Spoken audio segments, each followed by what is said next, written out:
안녕하세요. 저는 20대 후반 남자입니다. 먼저 제 사업이 망한 얘기부터 해야겠네요. 최근에 사업을 하다가 톨딱 망했습니다. 제가 옷과 패션에 관심이 많아서 의류 사업을 시작했다가 빚만 지고 사업을 정리하게 되었던 건데 그나마 다행이라고 위안을 삼자면 빚이 그렇게 크지는 않았어요. 아무튼 앞서 말씀을 드리자면 저에게는 20대 중반부터 만나고 있는 여자친구가 있습니다. 곧 제 아내가 될 사람인데요. 제가 힘들 때나 어려울 때도 제 곁을 떠나지 않고 저를 지켜준 정말 착한 사람입니다. 이런 여자친구와 내년에 결혼을 앞두고 있었던 거죠. 사업도 망한 사내놈이 무슨 결혼이냐고요? 네. 사실은 여자친구랑 사고를 치고 말았습니다. 지금 여자친구 뱃속에는 저와 제 여자친구의 피를 이어받은 우리 아기가 자라고 있는 중이에요. 처음에 이 사실을 말씀드리자 장인어른은 쓰러지시고 장모님은 울고 불고 난리도 아니었습니다. 게다가 직장도 없고 의류 사업하다가 톨딱 망한 놈을 사위로 받아들여야 한다는데 좋게 보이시겠습니까?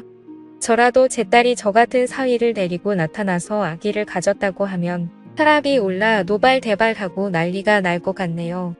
그래서 처음에는 처가 댁도 반대가 심했지만 꾸준히 찾아뵙고 제 진심을 보여드리고 다시 일어나겠다는 굳은 의지를 보여드리자 서서히 아주 서서히 마음의 문을 열어주셨습니다. 그래서 저희는 내년 3월에 결혼식을 올리기로 하였고 현재는 혼인신고만 한 상태였었죠. 문제는 아까 말씀드렸다시피 의류 사업을 하다가 톨딱 망했던 탓에 결혼 전까지 자금이 도저히 모이지 않을 것 같아 처가 댁에 잠시 얹혀 살기로 했습니다. 사실 우리 집이 따로 없으면 저희 부모님 집에 같이 들어가서 사는 게 맞는 거라고 생각하실 수도 있습니다. 하지만 안타깝게도 저희 부모님의 집은 현재 저희가 살고 있는 수도권이 아닐 뿐더러 집이 작아서 아내와 같이 들어가서 살기는 무리가 있을 정도였죠. 그래서 결혼 승낙을 해주실 때 장인어른과 장모님께서 마음을 크게 써주셨습니다. 제가 내년에 결혼식을 올리고 직장을 구하든 사업을 다시 하든 안정화가 될 때까지 처가 댁에 머물러도 괜찮다고요. 진심으로 감사드리는 마음에서 장인어른과 장모님의 말씀을 듣고 나니 눈물이 나더라고요. 세상 때려 죽여도 모자랄 못난 사위를 분명 불편하실 텐데 불구하고 본인 집에까지 있게 해주시다니 싶었습니다. 장인어른과 장모님의 진심 어린 응원에 힘이 나서 저도 하루빨리 재기해 보이겠다고 마음을 다짐했습니다. 아내에게는 여동생이 한 명 있는데요. 저한테는 처제가 되는 거죠. 제가 아내랑 혼전 임신을 하고 장인어른 댁에 방문했을 때 장인어른 장모님 말고 유일하게 아내의 여동생만 저를 위로해줬습니다. 호칭상 처제가 맞는데 제 입에 처제란 말이 아직 익숙하지는 않네요. 아무튼 처제는 예전에 아내랑 데이트할 때도 가끔 몇 번 봤었기도 했고 제가 성실하게 살아왔다는 걸 옆에서 보았었기에 그런 건지 저와 아내의 혼전 임신 소식에 충격은 먹은 듯 했지만 많은 위로를 해줬습니다. 그리고 남자는 결혼을 해야 안정적이게 일을 할 수 있다면서 하루빨리 재기하라며 응원해주더라고요. 그런 처제가 많은 위로가 되어줬고 정말 많이 고마웠습니다. 그렇게 결국 저는 염치 없지만 제 짐을 챙겨서 처가 댁에 들어가게 되었던 거죠. 제가 도착하자 처음에 저에게 화를 내셨었던 장인어른과 장모님은 저를 따뜻하게 맞이해 주시고 제가 최대한 편하게 지낼 수 있도록 많은 배려를 해주셨습니다. 하지만 생각지도 못하게 처가 댁에 들어와서 지내는데 장인어른과 장모님이 문제가 아니었고 처제가 문제가 되었네요. 제가 처가댁에 들어갔을 때가 따뜻한 날씨의 봄 무렵이었는데 처제가 옷을 너무 짧게 입고 돌아다니는 겁니다. 한 번은 제가 일을 일찍 마치고 오후에 집에 들어갔는데 처제가 티셔츠도 안 입고 있더라고요. 눈 마주치고 서로 얼마나 민망했는지 모릅니다. 그것도 처음에는 좀 민망해하고 옷을 챙겨 입는 신용이라도 했습니다. 그런데 제가 처가댁에 온 지 한두 달쯤 되자 처제는 그냥 보려면 봐라라는 식으로 별로 대수롭지 않다는 듯이 가만히 있더라고요.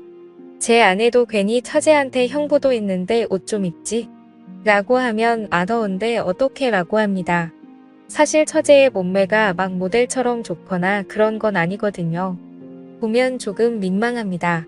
제가 얹혀 살려고 들어온 주제에 이런 얘기를 하면 안 되지만 상호간의 예의는 차려줬으면 좋겠다 싶은 심정이 있었어요.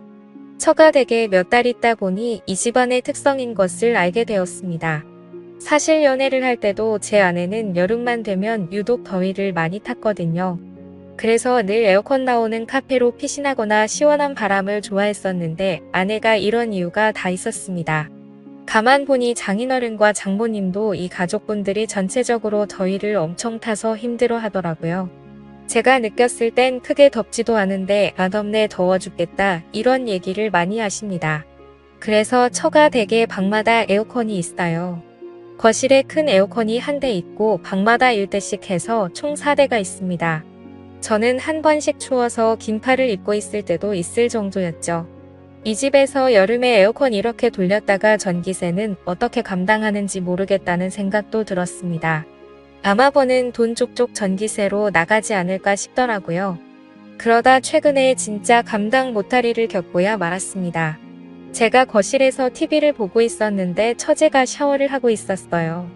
처제가 샤워를 마치고 나왔는데 깜빡하고 옷을 챙기지 못했는지 큰 수건으로 중요 부위만 가리고 후다닥 자기 방으로 들어가더라고요. 아 정말 현타가 왔습니다. 내가 이 꼴을 언제까지 보고 있어야 하나 이 꼴 보기 싫어서라도 하루빨리 이 집에서 나가야겠다 느꼈습니다. 그래서 한 번은 장인어른 장모님 처제 저와 와이프 모두 모인 저녁 식사 은근슬쩍 한마디 했어요. 장인어른 장모님 몸에 열이 참 많으신 것 같다고 하니까 맞다고 하시며 우리 집안 내력이 몸에 열이 좀 많다. 그래서 인삼이나 홍삼 같은 것도 안 먹는다고 말하시더라고요. 그리고 박서방 자네가 여름에 좀 민망하지? 미안해라고 하셔서 아니에요 괜찮습니다 라고 대답했습니다. 미안하다 라고까지 하시는데 얹혀 사는 제가 무슨 할 말이 있겠어요.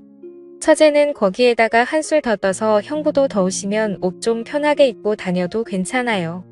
여름에 땀나고 덥잖아요 하는데 할 말이 없더라고요. 저 집에서 반팔 티셔츠랑 반바지 추리닝만 입고 돌아다니는데 그럼 상에 탈의하고 빤스만 입고 돌아다니란 말인 건가 싶었습니다. 그래서 아니야 괜찮아요 처제라고 대답했어요. 참 남들이 봤을 땐 뭐 험한 말로 눈육이라도 많이 즐겨둬라 이제 유부남이다 하시는데 저는 불편해 죽겠습니다. 솔직히 제가 보고 싶은 몸매면 또 모르겠어요. 그것도 아니고 말이죠. 그때 처제가 샤워실에서 나와 호다닥 방으로 들어간 걸 아내한테 말할 수도 없고 참 힘드네요. 그래서 아내에게 고민사항을 말했습니다. 사실 자기네 가족들이 모두 더위 많이 타고 하는 건 알겠는데 그래서 집에 에어컨을 자주 사용하는 것은 이해한다고 말했어요. 하지만 처제의 옷차림과 행동이 너무 노골적이어서 불편하다고 설명했습니다. 아내는 처제와의 사이에 민감한 문제일 수 있기 때문에 조심스럽게 표현했습니다. 아내는 제 고민을 이해하고 고마워하는 표정으로 대화했어요. 그리고 처제와의 사이에 어떤 대화가 필요한지 함께 고민해보기로 했습니다. 아내는 가족 간에는 솔직하고 열린 대화가 중요하다고 언급했죠. 그 후로는 아내와 함께 처제와 대화하는 시간을 가졌어요. 처제에게 자신의 불편함과 존중받을 권리에 대해 이야기하면서 함께 어떤 접근 방법이 좋을지 고민했습니다. 처제도 서로를 이해하고 존중하는 분위기에서 대화에 참여했어요. 이러한 대화를 통해 처제는 자신의 행동이 불편함을 일으킨다는 것을 이해하고 앞으로는 상황을 고려하여 행동하겠다고 약속했습니다. 처제와의 관계에서 발생한 불편함을 해결하려는 노력이 가족 간의 화목한 분위기를 유지하는 데 도움이 되었습니다. 아내와 함께 이런 어려운 상황을 극복하고 가족으로서의 애착을 다지는 경험은 결혼 생활에 더욱 깊은 이해와 연대감을 키워주었습니다. 또한 처가 댁에서의 생활을 좀 더 원활하게 이어나가기 위해 서로의 의견을 존중하고 협력하는 모습을 보여주었습니다. 이런 어려운 상황을 극복하면서 가족 간의 소통이 더욱 중요하다는 것을 깨달았습니다. 가족 간의 소통은 서로의 감정을 이해하고 존중하는 데 있어 핵심적인 역할을 합니다. 그래서 아내와 함께 우리 가족 간의 소통을 강화하기로 다짐했습니다. 결혼식과 신혼집 마련에 성공한 뒤 현재는 새로운 가정을 준비하고 있습니다. 아내와 함께 새로운 시작을 앞두고 미래에 대한 꿈과 계획을 함께 나누고 있어요. 또한 처가 댁에서의 경험을 통해 가족 간의 존중과 이해를 높이는 노력을 기울이고 있습니다. 새로운 집으로 이사를 가기 전에는 처가 댁에서의 생활을 마무리하고 감사의 인사를 전하려고 합니다. 장인어른과 장모님, 그리고 처제에게 감사한 마음을 전하면서 새로운 가정에서도 서로 존중하고 이해하는 가족이 될 것임을 약속하려고 합니다. 여러 어려움을 극복하면서도 우리 가족은 더욱 강해지고 성장했습니다.